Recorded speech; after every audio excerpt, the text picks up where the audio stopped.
Et salut tout le monde et bienvenue dans une nouvelle réaction. Et oui, je sais, ce t-shirt est trop grand pour moi. Je crois qu'aux États-Unis, le 2XL, c'est du 5XL en France. Alors oui, j'avais dit qu'il n'y aurait pas de vidéo, n'est-ce pas, pendant 2 semaines. J'avais dit que je faisais une bonne césure pour me pencher beaucoup plus, en fait, sur mon bouquin. Mais finalement, s'est produit un truc...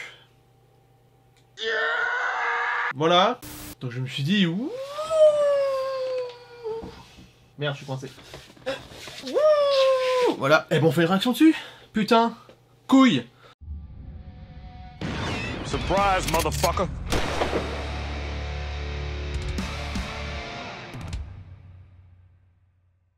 Alors voilà, vous l'avez sans doute remarqué, il y a le trailer, le final trailer, comme ils disent nos Américains, de Star Wars 9 qui est sorti. Donc voilà, on savait que ça allait sortir bientôt, bah c'est sorti. Cool, 2 mois avant la sortie du film, why not.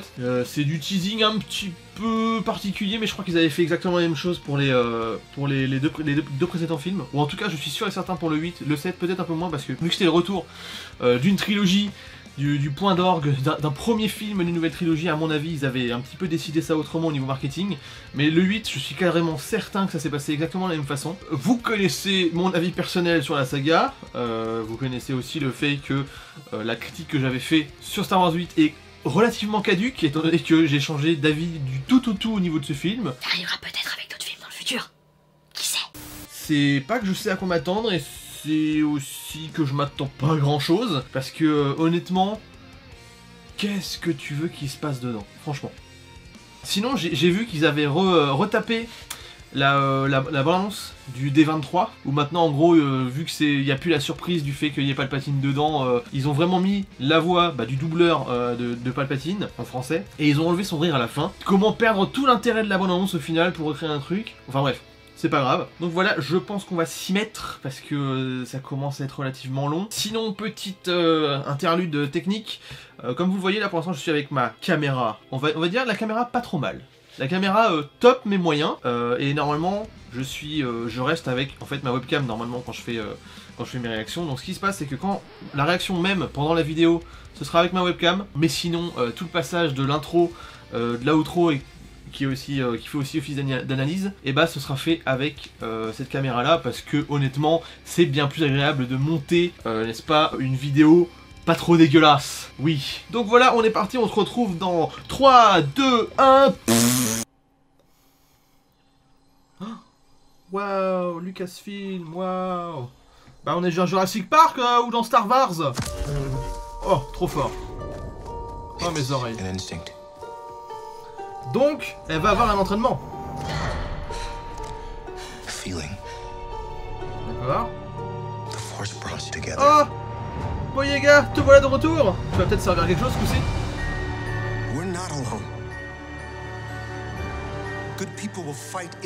Oh, elle a grossi. Elle a l'air plus bouffie. J'espère qu'elle n'est pas tombée dans l'alcool après les problèmes qu'elle a eu sur Twitter. La pauvre.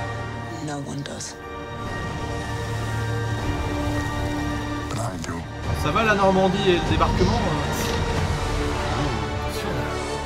Ah, oh, c'est beau. GG. Donc en fait, il était pas mort tout du long, le fils de... Oh. Eh ben, en tout cas, c'est propre.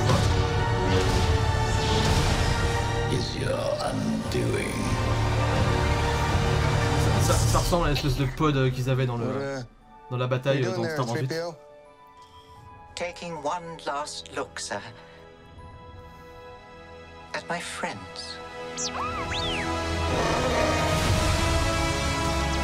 Ah, ils vont tuer cette PO? Mais comment dire, tout le monde s'en branle. Non, je rigole, mais quand même. C'est très sympa de l'avoir changé comme ça, des chevaux, avec des... Bon.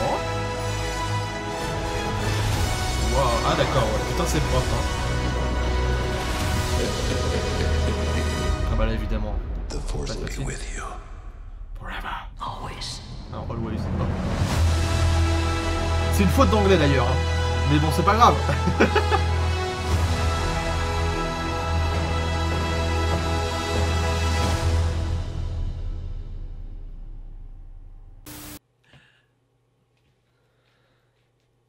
Mais ce qu'ils vont me faire mentir, c'est con. Alors, comment dire que la bande-annonce, en tout cas, c'est très Madeleine de Proust au niveau de ce qu'ils arrivent à donner. Et ils ont changé d'équipe pour faire les bandes-annonces, ou je sais pas, ils avaient pris une équipe au rabais pour faire les précédentes. Parce que putain, là ça donne envie. Là j'ai envie d'aller voir Star Wars 9, tu vois. Là je me dis, putain les mecs, c'est quoi ce délire? Ça a l'air énorme. J'ai l'impression que la bande-annonce répond en elle seule aux attentes les plus importantes de tout le monde. À la base, au tout début, on la voit s'entraîner, et honnêtement, ne serait-ce que ça, tout le monde a dit, mais la meuf, d'où elle sort sa puissance comme ça?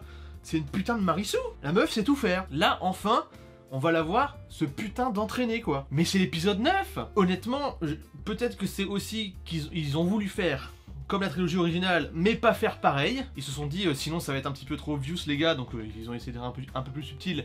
Mais demander à Rian Johnson d'être subtil, c'est comme demander à un 3 tonnes 5 de pas rouler sur un chevreuil. C'est compliqué. Le mec fait du tout droit, donc au final, il la font s'entraîner au 9. Alors que techniquement, si tu prends ça de façon un petit peu plus intelligente, et bah tu le fais faire ça dans l'épisode de transition. Épisode entre les deux, vu que c'est une trilogie. Parce que là, au final, c'est censé suivre. À la base, Star Wars, c'est vraiment typiquement la quête du héros, mais typiquement quoi, c'est une espèce de quête de soi qui va de péripétie en péripétie pour faire en sorte que ton petit pégu de la campagne au début, ça devienne le mec uber stylé à la fin qui défonce tout. Voilà, normalement ça fonctionne comme ça. Et forcément, ce qui est intéressant dans tous ces récits de quête du héros, à la base, c'est toutes les péripéties et toute l'arythmie qu'il peut y avoir dans l'évolution du personnage. On n'est pas tous en train de faire du Dragon Ball, hein, dans Dragon Ball, honnêtement, Son Goku, c'est toujours très linéaire. Le mec, tu vois, en gros, l'évolution de Son Goku reste assez stable au final. Il grimpe des paliers de puissance, mais c'est toujours assez stable, et surtout dans les arcs narratifs qui sont développés, c'est toujours très lent déjà, hein, c'est ça qui est un petit peu chiant. Mais en gros, voilà, là, la meuf est pétée du cul dès le départ, donc ça te fait un machin, tu te dis... Ok. Ensuite, au milieu... elle est encore plus pétée, et là t'as l'impression que le 9 ça va être oh là les mecs, on va rester un peu plat et on va monter un petit peu doucement. Alors comment dire que c'est contre-climaxique, je sais pas du tout comment ils vont faire, mais comment vont-ils faire? Vraiment, c'est vraiment la question, c'est comment ils vont faire pour rendre ça intéressant, et surtout scénaristiquement et au niveau du récit, que ce soit intelligible et surtout un petit peu logique, parce que l'histoire, il faut qu'elle reste logique, il faut qu'elle soit dense, il faut qu'elle ait une cohérence quoi. Si tu fais en sorte que la meuf elle devienne nulle à chier à son entraînement, qu'on prouve qu'en gros elle est pas si oufissime que ça, et que à la fin elle redevient oufissime comme ça d'un seul coup alors qu'elle en a chié pendant tout le film, ça va être bizarre. D'autant plus que la fille défonçait tout dès le départ. Comment veux-tu, d'un point de vue scénaristique, t'en sortir avec ça? Mais en même temps, là je tire des plans sur la comète, je sais pas du tout comment ça va se faire. Juste dire que la bande-annonce t'en prend mais plein la gueule. Là je me suis mangé mais un bout de caquet tellement c'était beau. J'ai vachement pensé à Durandal, parce que alors cette image où on est sur la planète donc avec de la flotte et des gros icebergs, c'était de toute beauté. Mais vraiment, Durandal a toujours dit que les problèmes dans Star Wars 7 et même les derniers Star Wars, c'est que enfin dans le 7 et le 8, c'est ce manque total d'intérêt qu'ils ont posé un petit peu dans tout le côté graphique des planètes. Toutes les planètes se ressemblent, c'est toutes les mêmes, et il n'y a rien qui les distingue les unes des autres.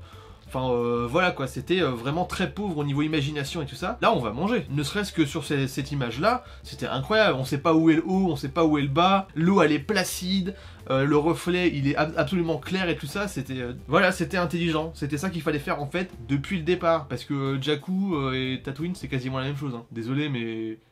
voilà. Donc voilà, je vais pas trop en dire, parce que honnêtement il n'y a pas à en dire trop, ça reste une bande-annonce, et maintenant j'essaie de me méfier un petit peu de tous ces délires là, parce que on est vachement esclave de ces objets marketing là, mine de rien.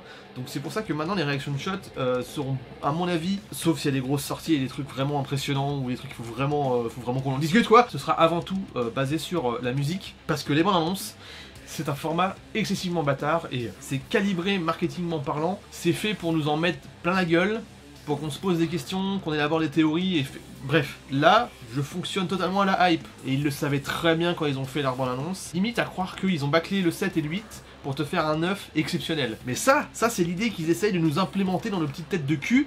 Donc bon, je préfère rester un petit peu, m'éloigner un petit peu de la mêlée et me dire, les mecs, ça a beau avoir l'air cool, faut quand même se souvenir que le 7 ça avait l'air cool aussi, le 8 encore plus. Donc voilà, faut se calmer un petit peu. En plus on a DJ Abrams qui revient, le 7 il avait pas envie de le faire, alors est-ce que le 9 il a envie de le faire ? Il a eu envie de le faire. Comment il a fait pour poser sa cerise au-dessus du gâteau au crottin que lui a laissé Rian Johnson ?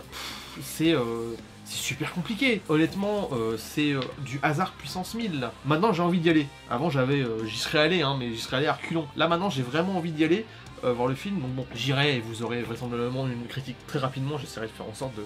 Je la vois un jour, je tourne le truc dans la journée et je le sors le lendemain parce que voilà, parce que Star Wars merde, voilà, au bout d'un moment. Et puis avoir la primauté c'est pas mal, mais en gros là c'est, je ne sais pas, voilà, en fait c'est ça, c'est que ça débloque tellement de questions, de questionnements, et là on se dit putain mais les mecs, est-ce que ils ont osé nous faire 2 films nuls à chier pour nous faire un 9 qui va tenir la route? Je sais pas, franchement c'est on s'en pose des questions parce que là c'est comment vont-ils réussir à faire quelque chose de bien. Et quand tu vois la bande-annonce, t'as envie de te dire, ah ouais les mecs, finalement, peut-être que vous allez réussir à faire un truc. Mais ça va être extrêmement compliqué. Surtout que, je vous préviens tout de suite, j'ai envie d'y aller, mais j'y vais en mode, les mecs, c'est un Star Wars, vous avez intérêt à le réussir. Là j'y vais en mode nazi, c'est-à-dire que voilà, le film, quand je vais le voir, je serai implacable. C'est-à-dire, je laisserai rien passer. Je vais pas faire ma fangirl comme j'ai fait... après avoir vu le 8. Bon, j'en ai terminé, je vais pas faire plus parce que honnêtement, la vidéo pour ce trailer ne mérite pas de faire plus de 10 minutes, merde. Oui, je sais, j'ai rompu un petit peu ce que j'avais dit. Normalement, je faisais pas de vidéo, mais celle-là me paraissait quand même relativement importante. Et puis, en plus, excusez-moi du peu. Mais c'est que c'est vachement trend ce truc, putain. Qui dit trend dit que ça va peut-être faire plus de vues, plus de likes et plus d'abonnés. Et honnêtement, je dis pas non. Donc voilà, j'en ai terminé. On se retrouve beaucoup plus tôt que vous ne l'espérez. Oubliez surtout pas de liker, commenter, partager et surtout de vous abonner et de défoncer la gueule à cette cloche de merde. Je vous fais des bisous et on se retrouve prochainement. Death Dragon on duty.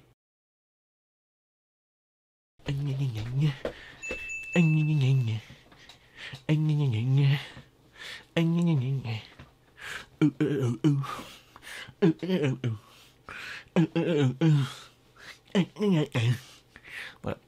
Et ce sera l'écran de fin de la vidéo.